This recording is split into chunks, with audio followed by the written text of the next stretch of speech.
soo imaaday inaan arko ururka Onalif oo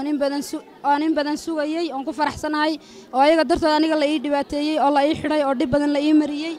marka walaaladayda inaan arko bahalka ay soo galisaan oo gaariga ku socdo oo socon kareenin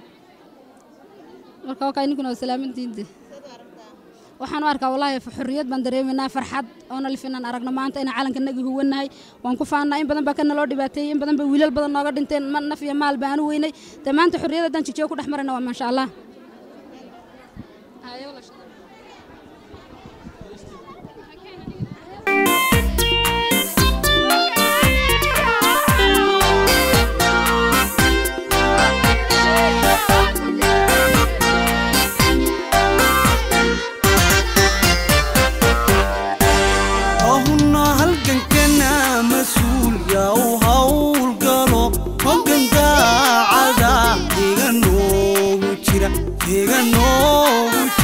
hoggan daacada iga noogu jira madaxaliisaba ushan fuliisayo horseeday guushan ku ooyaan lahayn horseeday guushan ku ooyaan lahayn halgankana mas-uul yaa u hawl galo hoggan daacada iga noogu jira hoggan daacada iga noogu jira madaxaliisaba ushan fuliisayo horseeday guushan ku ooyaan lahayn horseeday guushan ku ooyaan lahayn markaanidnay baan xornimada helay mustadiidatiyo hamba sugee ku daa markaanidnay baan xornimada helay mustadiidatiyo hamba sugee ku daa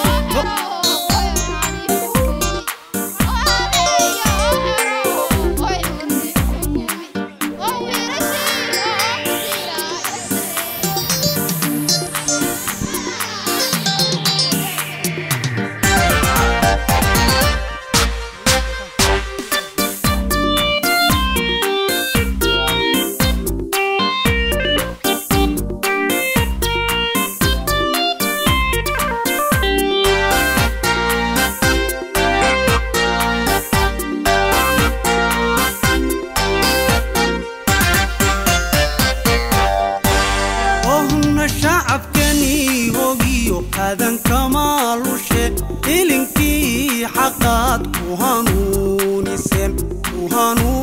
السن إلينكي حقات كوهانون السن هاجر لي برشادن إذن كانتو همي قال لهاين كودي بان شوقي دلنير لسوق بني بان أركي rag waaweyn oo mas'uuliyiin meydkooda la soo daadinay inaad garanayso ayaa saal la oran marka ihaana badan baa wadanka ka dhacday qodxa badan baa yaala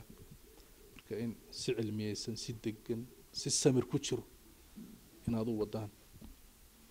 inaha yaryar ee hadda iska dacaayada ee la waxaynaya maalinkii cabdi uu baarlamaanka joogay uu afayeenku ka hadlay idaacada waxyaalaha dadku isku yargeysanayo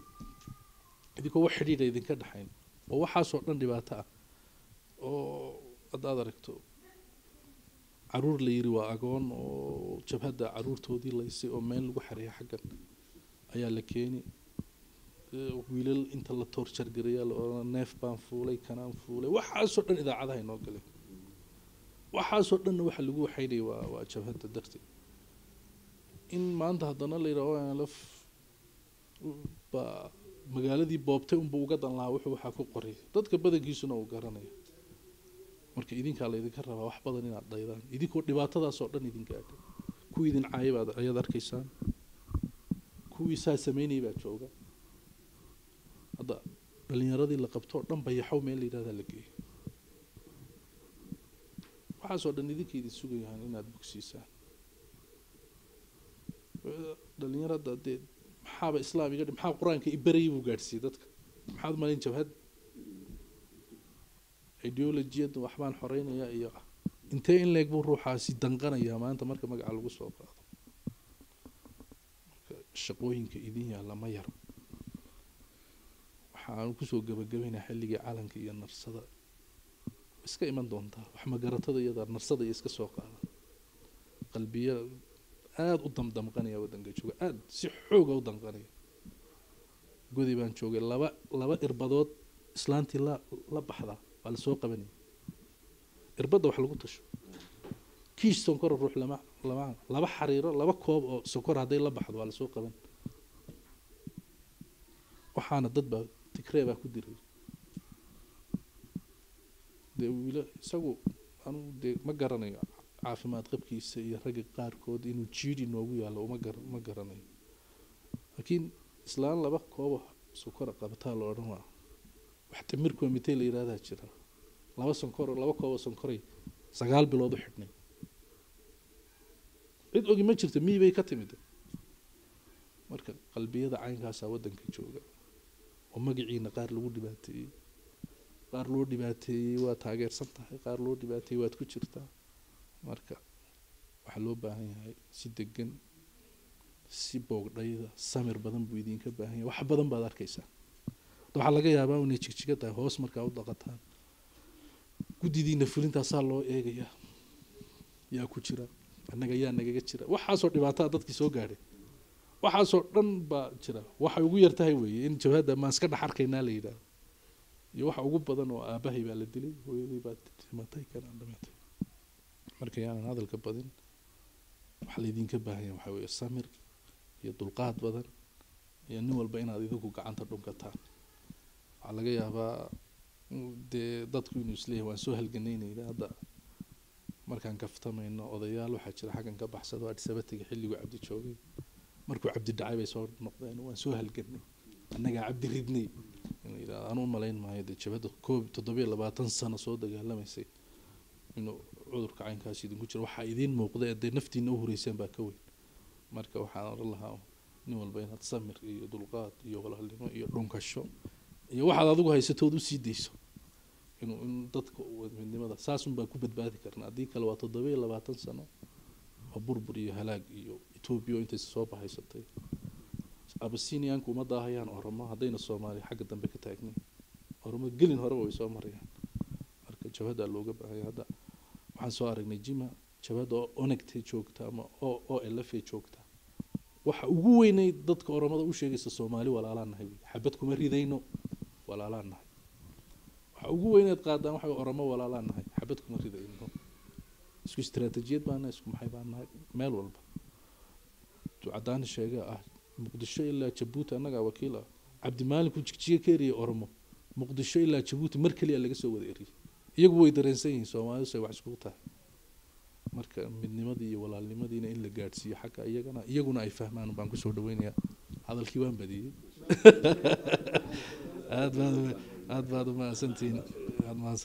aad baad mahadsantihiin soo dhawaada بسم الله الحمد لله ثناء لله صلاة والسلام على من لا نبي بعده أول مرة أوصيكم إياه بتقوى الله أي الله كعبسنا اسفرنا أمرك هره إن الله إنه وافجيو الله كعبسنا الله إنه وافجيو مرات كنا الله هبيو آد بانوجو مهد علينا يا جرات كأيو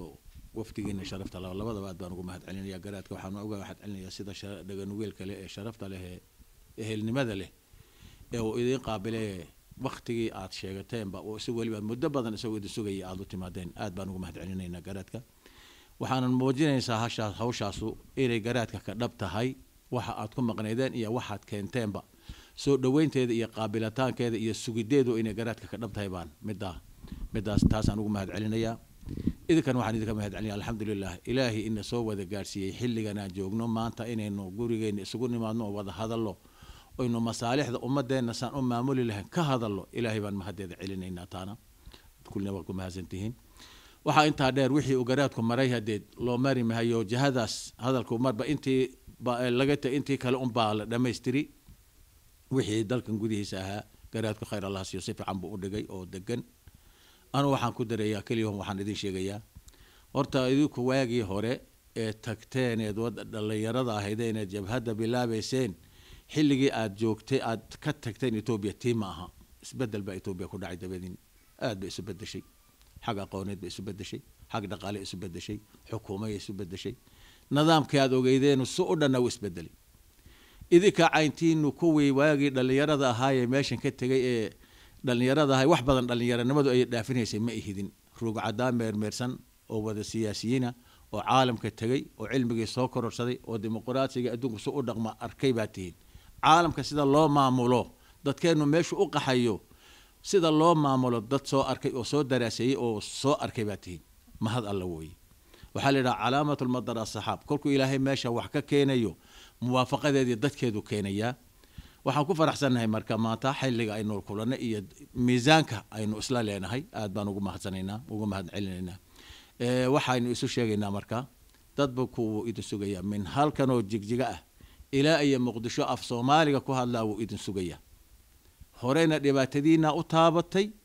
maantana khayrkiinu iyo nabadiinu inay taabatay sugayaan meel joogaanba ninka Soomaaliga halkaas sugaya hal qoys oo Soomaaliya oon dalkan halgankiisa ka qayb qaadanin inaguma jiro masalan waxaa jira samankii misaal adan wadi ka weynaayo xaaladaha ku dhex jiray nin dhalinyaro oo jigjigadan ku dhaawacmay baa waxa la yiri war dhaawac baa tahay magacaagana sheeg aabaha iyo hooyadaana sheeg baa la yiri waxaanu sheegno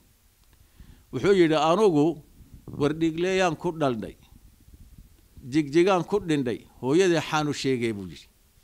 hooyadii maxaanu sheegay macna ninkaas macnaha ujeedadu waxa weeye ninka war dhigle ku dhashay ee jigjiga ku dhintay halganka inuu ka soo qayb qaatay adahuba maantana wuxuu sugayaa halgankii midhihii ka dhashay dheeftiisii buu sugayaa ragga wada ee maanta loo sugaya ee gacanta loo fidinaya maanta marada loo sii fidinaya la leeyahay loo halqal taagayaan idinkan cayntiina weeye iyo inagan wada fadhina weeye taasna intaas ay garaadkan ugu kabaya tan kale in yar hanu hadaan jigjiga ka taabto magaaladu way degan tahay way fiican tahay way xasiloon tahay aadna waa idinka rabaa waana idinka soo dhaweey dhalinyaradu iyo dadka makaski waxay u baahan yihiin xasilooni in wax lagu qaabilo xasilooni maalintii ugu horeysay jaamacadii timid aan ula hadlay ONLF waxaan ku nidhi caalanka iyo durbaanka iyo baabuurta joojiya alalaaska joojiya sida daadku dhulka u gala dhulka sidoo daadku u soo saaro nabaadkana midhihiina u soo saara waxaad soo beesxiseenon hal la arkay idinku dhulka socdo oo idinku hadhadliyo idinku wax sameeyay midna yaan la arkin hal la arko oo kaliya wax soo saarkiina haddana kama maarmayso wayna sidaa yeelo wada tashigaynu wada leenahay alxamdulillaah rabbil caalamiin dadkuna uu ina sugaya inuu wada baahan yahay magaaladu ay soo dhaweynaysaa wax magaratada wayna si sahlan baa wax loogu sheegi wax garadkii hadda garaadka isaga dalka xukuma waa garaadka iyo madaxweynuhu wuxuu xumaa boolisiga siyaasadda laakiin bulshada garaadka xukuma iyo guurtidiisa xukuma marka in la idin soo dhaweeyo waad hubtaan kalsooni la idin ku soo dhaweeyo waxa la idin ka sugayaa waxa weeye deganaansho iyo walaalimo iyo wax wada qabsi weeye inaad keentaan marka hadalkii garaadka dhameeyay anu waan ka beeyay kaliya waad ku mahadsantihiin hawsha inagu farbadan marka waa assalaamu calaykum بسم الله الرحمن الرحيم الحمد لله والصلاة والسلام على أشرف المرسلين وحد أن كدروا قراتي أنت كم قلني وحد أن كدروا ما أرت زيادة مجرت وحن بلنق هذا أنا جوفت أنا وكوكيله أوركي أدميرال محمد علي حسين حكايه جود عبد الرحمن دمان قالها دحي جود جفلنت أنا وكوكيله وحن بلنق هذا دردارن ونقول دردار مي قراتي يا شيخ نقول دردار إن فلنو أنت سامعتي أن بلنق هذا واحد ومدة كل عي واحد يسوي جارين أدبان وقدر سنة إنك صار أورنكر يعني قفك عرفت وحير يعني ليس الشاهد كالسامع يعني قفك وحوم سوار كي قفك مغلي وكل اللبا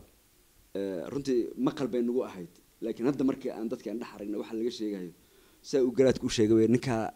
لما أورنكر نكا الصومالي واحد أما مسلم بها واحد معرفت ومدة وجيسني لكن مركا أن ربعان أفيرنا وجدة أيها كدم بيسي الله فري إسقى ujeedadana waxay ahayd in shacabka la ogoleysiiyo Etoobiyanimada yani waxaa la xoolaha marka la igrahayo igarka waa la tolaaba leeyahay waa la dhibayaa neefkii la dhibay ilaa marka dambe qasab lagu ogoleysiyo horta waxay qasab ku ogoleysiin in qasabna lagu ogoleysiyo gumeysiga iyo Etoobiyanimada ay ahayd isagana taa unbuu fulinayo Etoobiya markuu ku soo celcelinaysa bay ahayd runtii dadka aan u nimid iyo waxa la sheegayo aad buu u kala fiican waxba marka aad dhageysto waxaad sooranaysaa dad noolba meesha loogu yimaadeen dadku way qixila dad qaxay un baa maaratay dadkana waxay hadafkana ka un baa in dadka la qaxiyo inta soo hartayna la ogoleysiiyo dulinimada marka runtii arrinta soo aad baan maaratay uga dhareysanahay insha Allah intaasaan ku soo koobayaa inaan dardaarankii aad nasiiseen aan qaadanay fulinayna sad noogu amarteen aan u fulinayno aad iyo aad baan u mahadsantiin barakallahu fiikum بسم الله قراد إيو شيخ أحمد إيو حسين آد وما سنتين قراد بان كاغ مهد علينا قراد جوحي هورتا هداي وحبي سينا قيل سقال شري سو أروريسي هداين وحبي إن قيل سقال قضي قيل سقال قضي بان سو أروريني مركا ددوينها جيجيغان وحان جعل لها وان وضا هادلي وانو دمرين وانو دقيسن وحان مرين جيجيغا iyo jawaaxa taariikhda ka dhaxaysa fiican baa loo garanayaa annaga jigjiga inaan dhiig u hurnay oo aan muxuu ahaay weer cad u qaadanay iyada waa shacabku uu ka dharagsan yahay haddana jigjigii jawaaxa way isku soo noqdeen inaan halkan salka dhigano oo muxuu ahaay dadweynaha caash isgelino oo taariikhdii ay soo mareen intaanu kala maqan nooga sheekeeyaan waxaanu soo qaban nooga sheekeyno oo jilbaha la isla asaan doonina duqeyda kale ee magaaladana waan arkaynaa adigana dhankaaga maxaan kaa codsanaynaa inaad maaragtay sidaad aad u bilowday dadka jawxa khalad ka fahansan inay fahmaan inaan urur Soomaaliya oo gobino doonanahay wax fiicanna waan soo wadnaay yaan la sharaysan yani anagu han weyn baan leenahay sad weyn baan rabnaa xorriyad weyn baan rabnaa guul weyn baan rabnaa sharaf weyn baan rabnaa haddii la maalana ninka ugu dhiil weyn jigjigun baa ugu dhiil weyn marka yaanu soo wadnaa marka waxaa laga yaabaa inaanan turjumi aqoon waxaan soo wadno laakiin wax fiican baan soo wadnaa insha Allah taariikhda cadeyn doonta taariikhdanadina inay fiican tahay qabnaa maalmahan u dambeeyay waxaa la sheegayay maartay in la yiri markii ciidamadu soo galiyeen jigjiga iyo jawxa ka hadasho cadaan ka hadlay taa arrimo kale la xiriiday oo naga dhaxeeyay dawladda dhexe wada hadal baa naga dhaxeeyay ballan baan lahayn maamulka inaan ka wada tusanayn isku subaxda mataangi baa meesha joogan maqal marka arrintan ka hadlayna taas bay ahayd tu aan maamulka ula jeednana ma ahayn tu aan cid kale ula jeednana ma ahayn haddana waxaan ugu maqanahay dawladda dhexe wada hadlayna waxa weeye inaan dadkeena wax soo ridno weeye wax fiican waan soo wadnaa waa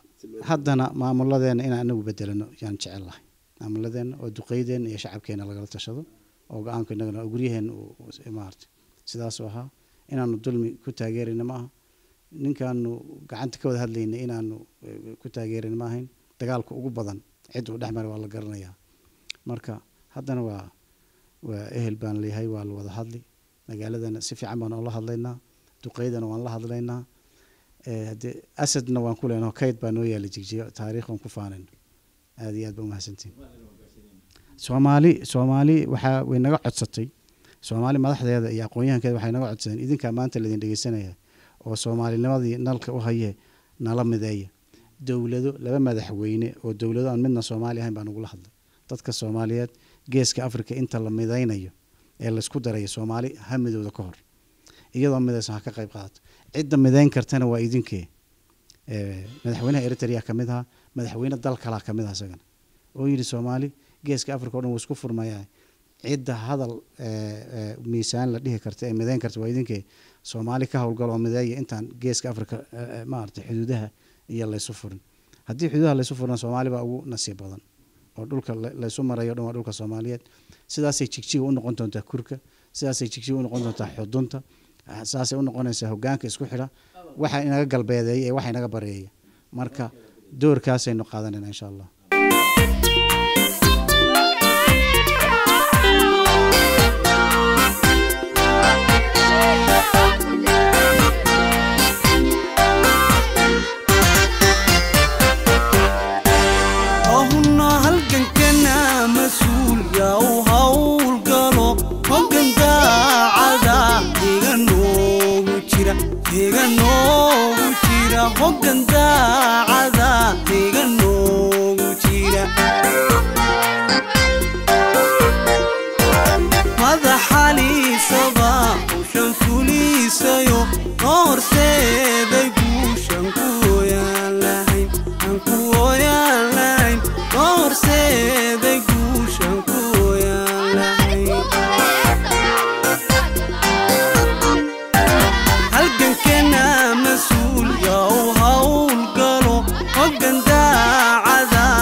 وهانوني سين هيلينكي حقات وهانوني